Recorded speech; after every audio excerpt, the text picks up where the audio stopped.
Hey guys, still continuing the Puppet Master reviews, and this one is Axis of Evil that came out in 2010, yeah.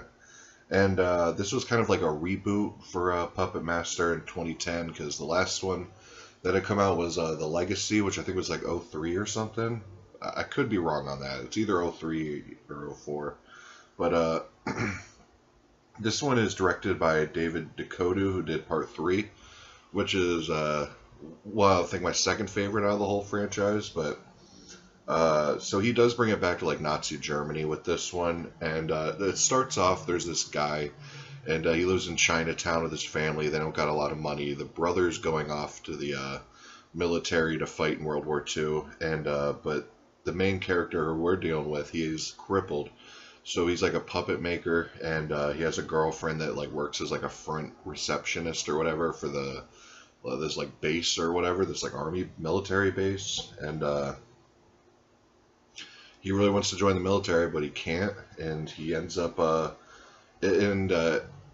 of all, I gotta say, it picks off right where Puppet Master Part 1 started. So you see the whole opening montage of the POV of the puppets, and then William Hickey's version of Andre Toulon kills himself, and then it picks up right after there. Once the two assassins from Part 1 leave the building, our main character in this goes into Toulon's room and finds the puppets hidden in the wall, and brings them home and figures all of it out, and they end up coming to life. And meanwhile, there's a Nazi who's pretending to be an American soldier, and he's like undercover in the military base where his girlfriend works at. And there's a like a building where this like Asian dragon lady kind of runs things, and they're plotting and scheming and all that.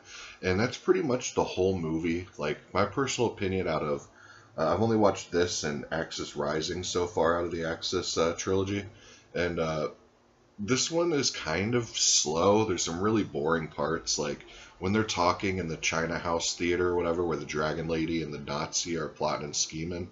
It does seem to take forever, and there's kind of like a mini showdown at the end where, I don't want to give anything away, but let's just say they introduce a new puppet called Ninja, and there's a scene where he's holding this long ninja sword, and it looks goofy but badass at the same time. So it was worth it for that. And, the showdown at the end isn't really that suspenseful or impactful. So it was kind of disappointing in that front, but I guess they had this planned as a trilogy from the get-go, so I think this was there just to kind of whet your appetite for Puppet Master, because I will say this is the most enjoyable one. I like this better than 2. I like it better than 4 and 5. I like it better than Retro, and I like it better than Legacy. So, this is a really decent entry. The production values are really good. The HD looks really good. Sets look amazing. You know what I mean? It's the best looking Puppet Master film out of all of them. So far, I haven't seen Axis Termination, which I'm going to review in the next day or two, and I haven't seen the new one, which I do have coming in the mail now from Grindhouse Video. But, I really dug the look of the puppets. They made them more shiny, like an unnatural shine, but they look a lot better than they did in Demonic Toys vs. Puppet Master, or even Puppet Master Legacy or whatever. They look really good. One downfall I gotta say, though, is Tunneler. I think his drill looks really shitty. It looks really fake looking, like it wouldn't do any damage, whereas the drill in the previous ones look like an actual drill, so, that's kind of a downfall. Now, I overall enjoyed it, you know what I mean? It's not as intense as, like, showdowns in other ones, or like the showdown in Part 3, but it does have a good setup to lead you up to the next entry. Now, I'll leave it at that. I give it probably a 7.5 out of 10, better than average. Definitely check out the Axis trilogy for sure. But it's 83 minutes, so it's quick. It has the Making of Evil 13 vidcasts from China, which are little like 10-15 minute video casts he does on the streaming site he has. No strings attached.